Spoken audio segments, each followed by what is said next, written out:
बिस्मिल्लाहिर्रहमानिर्रहीम अस्सलाम वालेकुम। मंशा बायोस ट्यूटोरियल में आप सबको खुशामदीद करते हैं। सेकेंड ईयर का आज फोर्थ हमारा लेक्चर है और ये बड़ा इंपॉर्टेंट और कॉन्सेप्चुअल लेक्चर है। इसमें हमने पढ़ना है कि कोई भी सेल जो है उसकी किस तरह की कंडीशन हो सकती है, उसका एक्सटर्नल इन्वायरमेंट जो है वो किस तरह का हो सकता है और उस तरह के इन्वायरमेंट में वो सेल कैसे अपने आप को बैलेंस करेगा, अपनी होम्योस्टेसिस जो है वो कंट्रोल करेगा। तो ये हमने आज पहला जो होम्योस्टेटिक कंपोनेंट है वो डिस्कस करना है, osmoregulation. Osmo related to water and salt and different electrolytes. तो regulation of water and salt within the cell, plant cell भी हो सकता है, एनिमल सेल भी हो सकता है, लेकिन यहां पर हम बात करेंगे नॉर्मली प्लांट सेल के रिलेटेड। तो ये तो एक जनरल डिस्कशन होगी, इसके बाद जो टॉपिक है वो प्लांट सेल के रिलेटेड है। तो जो जानदार है वो अपने वाटर को और साल्ट को किस तरह से बैलेंस करता है, इसे हम कहते हैं ओस्मो रेगुलेशन, या फिर आप कह लें कंट्रोल ऑफ ओस्मोसिस। ओस्मोसिस का कंट्रोल, ओस्मोसिस किसे कहते हैं? वाटर और साल्ट की movement from higher concentration to lower concentration. यहां क्वेश्चन एक अराइज होता है कि जरूरत क्यों पेश आई, what is the need of osmoregulation. किसी भी जानदार को क्या जरूरत है कि वो वाटर को बैलेंस करता फिरे। डेफिनेटली हम चीज़ों को बैलेंस तभी करते हैं जब बहुत ज़्यादा हो जाए या बहुत कम हो जाए, फिर हम कहते हैं कि इसका तवाज़ुन जो है वो बरकरार रखें या तवाज़ुन कायम करें। तो water is a solvent for solutes in cell. किसी भी सेल को अगर हम ले लें, उसके अंदर जो मेजर कंपोजिशन होती है मॉलिक्यूल्स की, जो मेजर बायोमॉलिक्यूल्स हैं या एलिमेंट्स हैं, उनमें सबसे ज़्यादा जो कंसंट्रेशन होती है वो किसकी होती है? वाटर की। ठीक है, तो इसलिए हम कहते हैं किसी भी दूसरे सोल्यूट्स में, दूसरे जितने भी साल्ट हैं उनके लिहाज से अगर हम बात करें तो ये वाटर क्या है? सॉल्वेंट है। तो सोल्यूशन के अंदर जो ज़्यादा कंसंट्रेशन में चीज़ होती है वो क्या होती है? सॉल्वेंट। तो वाटर एक सॉल्वेंट है। और उसके बाद कहता है each cell has particularly adopted for quantity of water, कि हर सेल के अंदर एक फिक्स्ड अमाउंट में वाटर जो है वो मौजूद होता है और उसने फिक्स किया होता है, एडॉप्टेड होता है कि मैंने 70% वाटर रखना है। कोई एक खास किस्म के सेल की बात करें, कोई 75% रखता है, कोई 80%, तो वो उसकी फिक्स्ड अमाउंट है। तो बाज़ दफ़ा क्या होता है, उसके एक्सटर्नल इन्वायरमेंट में वाटर जो है वो फ्लक्चुएट कर जाता है, ज़्यादा हो सकता है। तो वो अगर 70 से ज़्यादा उसे मिल रहा है तो वो एक्स्ट्रा वाटर को उसने बॉडी से बाहर निकालना है। तो वो कौन सी सिचुएशन होगी जिसके ज़रिए से वो वाटर को सेल से बाहर निकालेगा? क्योंकि उसने 70% ही वाटर रखना है, वो उसकी प्रॉपर फंक्शनिंग के लिए ज़रूरी है। तो ये है ज़रूरत ओस्मो रेगुलेशन की।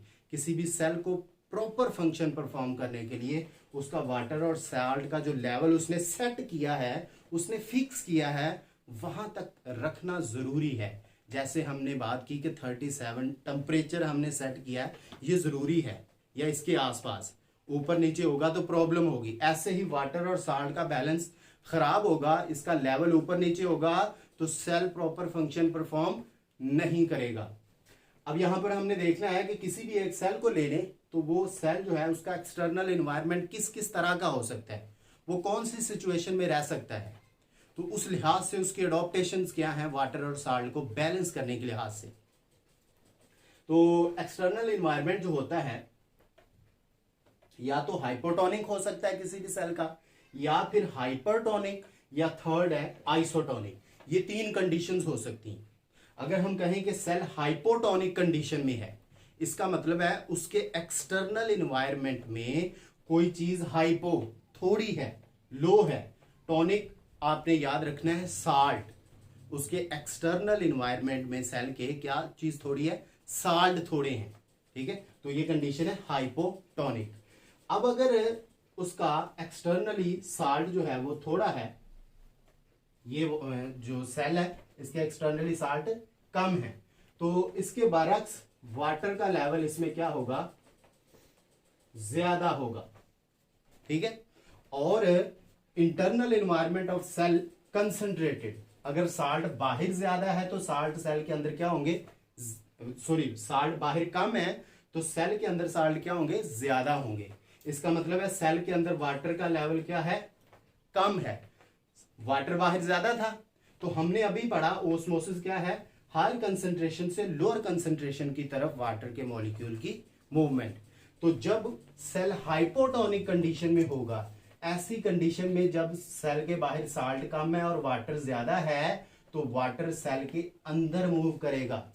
ओस्मोटिकली वाटर जो है वो सेल के अंदर मूव करेगा, और इसका इफेक्ट क्या होगा कि जैसे जैसे सेल के अंदर पानी मूव करेगा, सेल फूलता जाएगा। जैसे हम गुब्बारे के अंदर पानी डालें तो वो भी फूलता जाता है, या हवा डालें तो जैसे जैसे उसमें पानी ज्यादा होगा वो फूल जाएगा, वो टर्जिड हो जाएगा।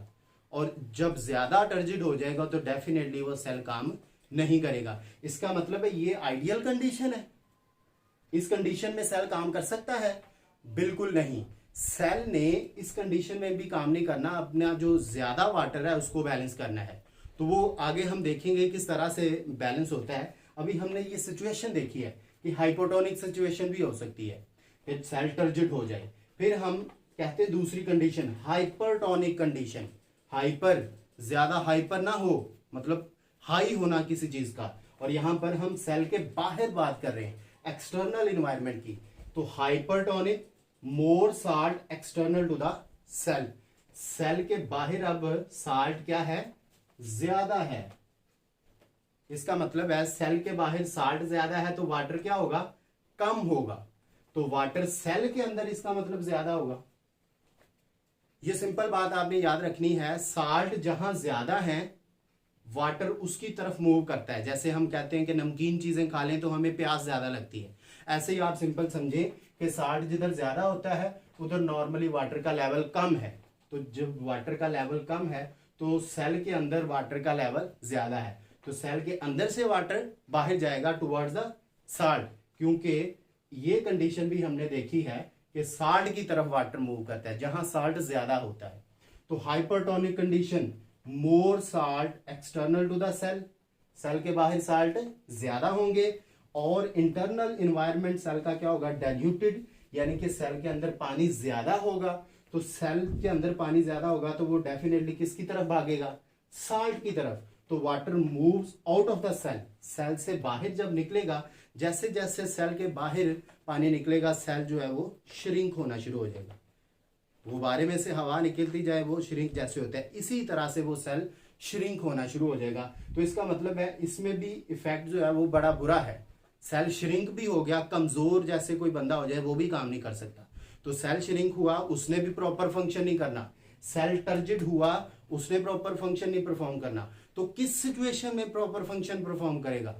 जी बिल्कुल, ये है वो कंडीशन, आइसोटोनिक कंडीशन, जिसमें एक्सटर्नल इन्वायरमेंट और इंटरनल इन्वायरमेंट में साल्ट और वाटर दोनों बैलेंस होते हैं। तो कोई भी चीज अंदर या बाहर मूव होती नहीं है, जरूरत ही नहीं होती, क्योंकि चीजें बैलेंस हैं। इसका मतलब है ये कंडीशन वो है जिसको सेल ने अडॉप्ट करना है। अगर हाइपोटोनिक है फिर भी उसने आइसोटोनिक लेके आनी है, अगर हाइपरटोनिक है फिर भी उसने इस कंडीशन में आना है। तो इस कंडीशन में आने के लिए जितनी भी जिद्दोजहद करेगा वो सेल, वो है ओस्मो रेगुलेशन। वो उसकी कोशिशें वो सारी क्या कहलाती हैं, ओस्मो रेगुलेशन, कि चीजों को बैलेंस करना है, वाटर और साल्ट को बैलेंस करना है। ये हमने डायग्रामेटिकली देखा है कि हाइपोटोनिक कंडीशन, हाइपोटोनिक कंडीशन में आप फर्ज करें ये एक बीकर के अंदर सेल रखा है, तो सेल के बाहर साल्ट जो है वो ज्यादा था और सॉरी साल्ट कम था और वाटर ज्यादा था। तो वाटर सेल के अंदर गया तो सेल क्या हो गया, टर्जिड, फूल गया। और हाइपरटोनिक कंडीशन में क्या हुआ कि साल्ट बाहर ज्यादा था और साल्ट बाहर ज्यादा होने की वजह से वाटर कम था, तो वाटर सेल से बाहर मूव करेगा। जैसे जैसे सेल से बाहर वाटर ने मूव किया, सेल क्या हो गया, श्रिंक हो गया।